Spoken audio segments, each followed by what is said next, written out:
सभी को नमस्कार। अभिज्ञान शाकुंतलम नाटक स्नातक द्वितीय वर्ष प्रथम प्रश्न पत्र संस्कृत के अध्ययन श्रृंखला में आप सभी का स्वागत है। वैसे तो हमारा जो है नाटक के अंगों का क्रमशः अध्ययन चल ही रहा है, लगभग समाप्त होने को है।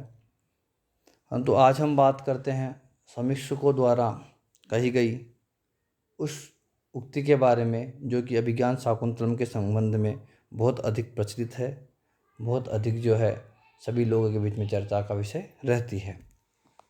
समीक्षकों द्वारा कहा गया कि काव्येषु नाटकम रम्यम तत्र रम्या शकुंतला तत्रापि च चतुर्थो अंकस तत्र श्लोकश्चतुष्टयम्। अर्थात काव्यों में नाटक जो है रम्यम अच्छा लगता है। काव्य जो कि दो प्रकार के होते हैं, श्रव्य काव्य और दृश्य काव्य। तो काव्यों के अंदर जो दृश्य काव्य है उनमें नाटक जो है वो सबसे ज़्यादा लोगों को प्रिय होता है, सबसे ज़्यादा लोगों को आकर्षित करता है, वो काव्य में नाटक करता है।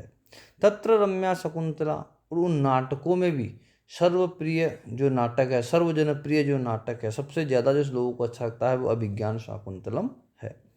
तत्रापि चतुर्थो अंक है, और उस अभिज्ञान शाकुंतलम में भी सबसे ज़्यादा जो आकर्षित करने वाला, सबसे ज़्यादा मनोरम, सबसे ज़्यादा प्रिय जो अंक है वह चौथा अंक है। और तत्र श्लोकश्चतुष्टयम्, और उस चौथे अंक में भी सबसे ज़्यादा जो पसंद किए जाने वाले हैं वे 4 श्लोक हैं जो सबसे ज़्यादा अच्छे लगते हैं। वे चौथे अंक के ऐसे 4 श्लोक हैं जो विज्ञान शाकुंतलम में भी लोगों को सबसे ज़्यादा प्रिय है। काव्यों में सभी को नाटक अच्छा लगता है, नाटकों में भी अभिज्ञान शाकुंतलम सबको प्रिय है, और विज्ञान शाकुंतलम में भी चौथा अंक सभी को अच्छा लगता है। उस चौथे अंक में भी 4 श्लोक हैं महाकवि कालिदास द्वारा लिखे गए जो सबको अत्यधिक प्रिय हैं, अत्यधिक अच्छे लगते हैं, सबके लिए मनोरम है। तो आज के इस वीडियो से हम उन्हीं 4 श्लोकों पर चर्चा करते हैं कि कौन से ऐसे वो 4 श्लोक हैं जो कि अभिज्ञान शाकुंतलम के चौथे अंक के हैं और सभी को सर्वजनप्रिय है, सबसे ज़्यादा प्रिय है, सर्वप्रिय है, सबसे ज़्यादा अच्छे लगते हैं, मनोरम है, सबसे ज़्यादा सबको आकर्षित करते हैं। तो उन्हीं श्लोकों को क्रमशः हम पढ़ते हैं। उनमें सर्वप्रथम जो श्लोक है उसी की ओर आगे बढ़ते हैं। यास्यत्यद्य शकुन्तलेति हृदयं संस्पृष्टमुत्कण्ठया कण्ठस्थं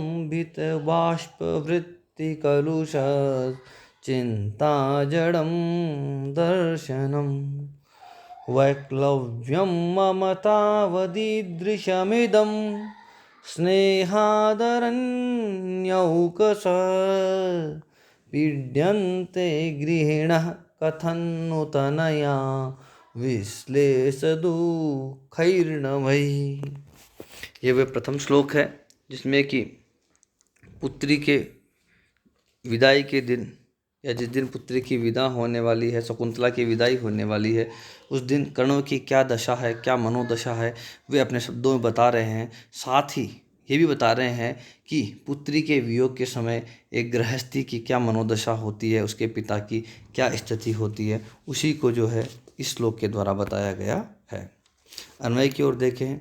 अद्य शकुंतला यास्यति इति हृदयम् उत्कण्ठया संस्पृष्टं कंठः स्तंभित वाष्पवृत्तिकलुषः दर्शनं चिन्ताजडम् अरण्यौकसः मम तावत् स्नेहात् ईदृशम् इदं वैक्लव्यं गृहिणः नवहि तनया विश्लेष दुःखैः कथं नु पीड्यन्ते।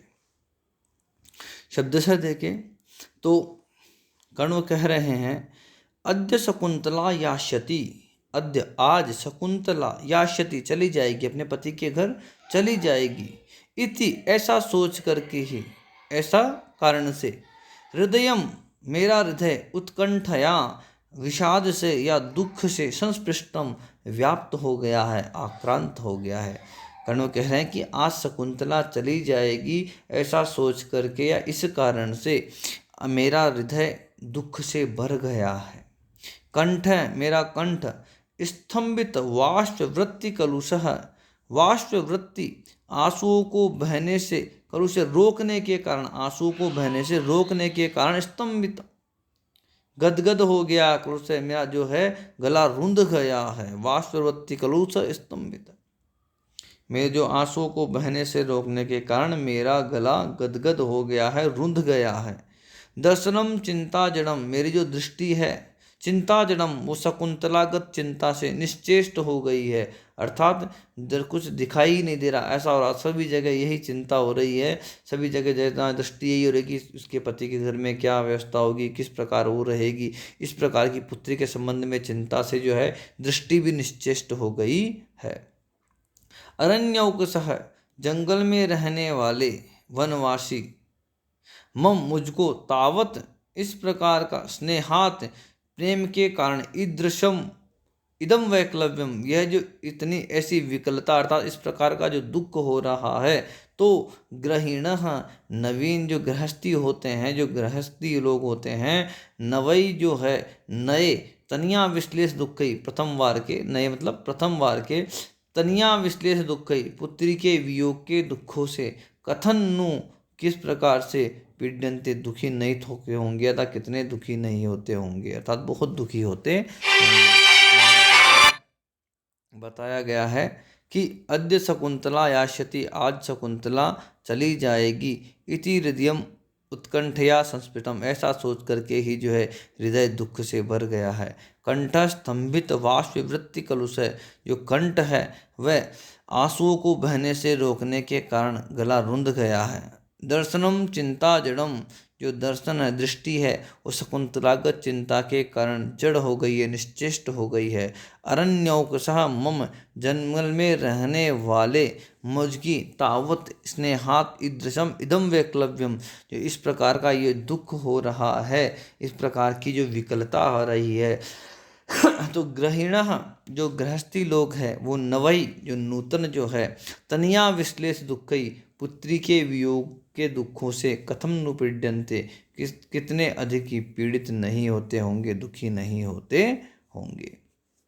यहाँ पर बताया गया है महर्षि कण्व के द्वारा कि किस प्रकार एक जो पुत्री के विदाई के समय पिता को दुख होता है, कि महर्षि कण्व स्वयं जो कि जंगल में रहने वाले हैं, वनवासी है, मोह से दूर है, वे ही जब पुत्री के वियोग के समय इस प्रकार दुखी हो रहे हैं, तो गृहस्थी जो लोग हैं, जो परिवार को साथ लेकर रहते हैं, उनके यहाँ से जब प्रथम बार पुत्री अपने पति गृह के लिए विदा पाती है, तो उन्हें कितना दुख होता होगा, कितना वो जो है पीड़ित होते होंगे। ये जो है एक गृहस्थी की मनोदशा का भी जो है इस श्लोक के माध्यम से वर्णन करके बताया गया है कि पुत्री के वियोग के समय इस पिता की क्या दशा होती है।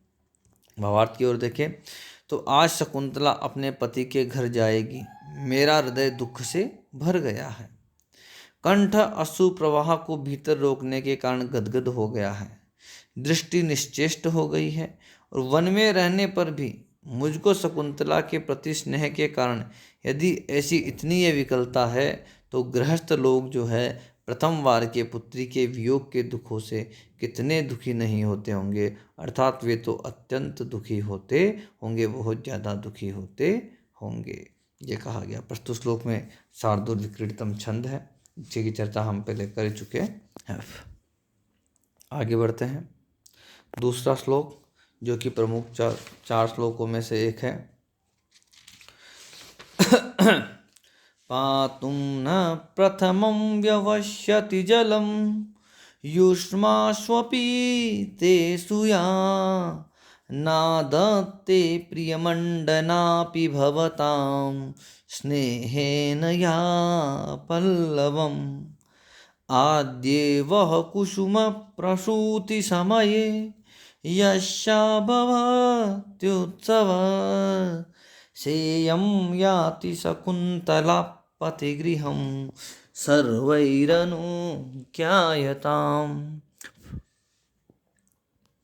अन्वय देखिए। या युष्मासु अपीतेषु प्रथमं जलं पातुं न व्यवस्यति प्रियमण्डना अपि या भवतां स्नेहेन पल्लवं न आदत्ते वह आद्ये कुसुम प्रसूति समये यस्याः उत्सवः भवति सा इयं शकुन्तला पतिगृहं याति सर्वैः अनुज्ञायताम्।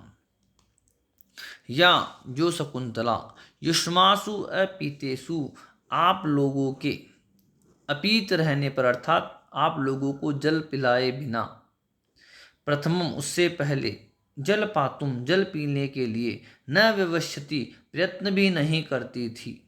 प्रियमंडना अपि अलंकरण प्रिया होने पर भी भवताम स्नेहन आप लोगों के प्रति स्नेह के कारण जो पल्लवम न आदत्ते आपके पत्तों को या पुष्पों को नहीं तोड़ती थी, वह आप लोगों के आद्य प्रथम कुसुम प्रसूति समय पुष्प निकलने के अवसर पर यस्याः जिसका उत्सव भवति होता है, सा इयं शकुंतला वह जो शकुंतला है, पति गृहम याति अपने पति के घर जा रही है, सर्वै अनुज्ञायताम आप सभी स्वीकृति दे।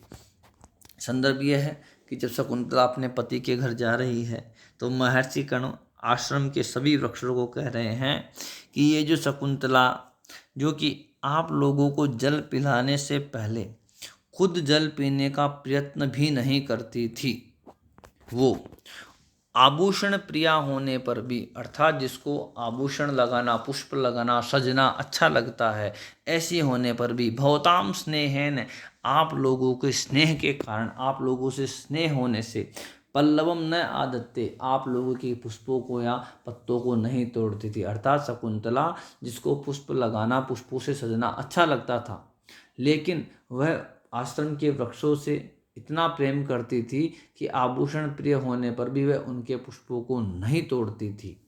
और वह आद्य कुसुम प्रसूति समय और जब आश्रम के वृक्षों के प्रथम कुसुम प्रसूति समय जब प्रथम बार जब वृक्षों के फूल निकलने का जब अवसर होता था, यस्याः उत्सव भवति तो वह उसके लिए उत्सव होता था, उसे वह उत्सव की तरह मनाती थी। सा इयं शकुंतला जो है ऐसा करने वाली जो शकुंतला है, पति गृहम याति अपने पति के घर जा रही है, सर्वै अनुज्ञायताम आप सभी उसे आज्ञा दीजिए। यहाँ पे जो है प्रकृति से जो है शकुंतला के प्रति प्रेम को बताया गया है कि शकुंतला किस प्रकार प्रकृति प्रेमी थी, वह प्रकृति का कितना सम्मान करती थी, कितना रक्षण करती थी कि कुछ अलंकरण प्रिया होने पर भी वह जो है प्रकृति के पुष्पों को नहीं तोड़ती थी, अनावश्यक रूप से उनके पत्तों को नहीं तोड़ती थी।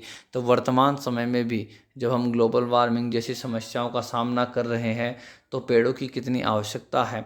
तो उस ईसा पूर्व प्रथम शताब्दी में ही कालिदास द्वारा प्रकृति के प्रति हमारा क्या दायित्व होना चाहिए, इसी संदेश को दे दिया गया था, बता दिया गया था। यदि हम प्रकृति की रक्षा करेंगे तो प्रकृति भी हमारे ऊपर कृपा दृष्टि रखेगी और हमारी रक्षा करेगी। और यदि हम प्रकृति का अनावश्यक रूप से दोहन करेंगे, प्राकृतिक संसाधनों का अनावश्यक रूप से दोहन करेंगे, तो शायद हमें प्रकृति के द्वारा ही विकट समस्याओं का सामना करना पड़ जाए, हमें जो है बहुत बड़े संकट में हम आ सकते हैं। तो यही जो है संदेश ईसा पूर्व प्रथम शताब्दी में महाकवि कालिदास द्वारा दे दिया गया था कि हमें प्रकृति से उतना ही लेना चाहिए जितने हमें आवश्यकता हो, अनावश्यक जो है हमें इसका जो है नुकसान नहीं करना चाहिए। यदि हम प्रकृति की रक्षा करेंगे तो प्रकृति हमारी रक्षा करेगी, हमें जो है दोनों हाथ से आशीर्वाद देगी। तो उसी संदर्भ में कहा कि या उष्मासु अपीतेषु जो आप लोगों के जल पिए बिना प्रथमम पहले जल पातुम न व्यवस्यति जल पीने का प्रयत्न भी यही करती है।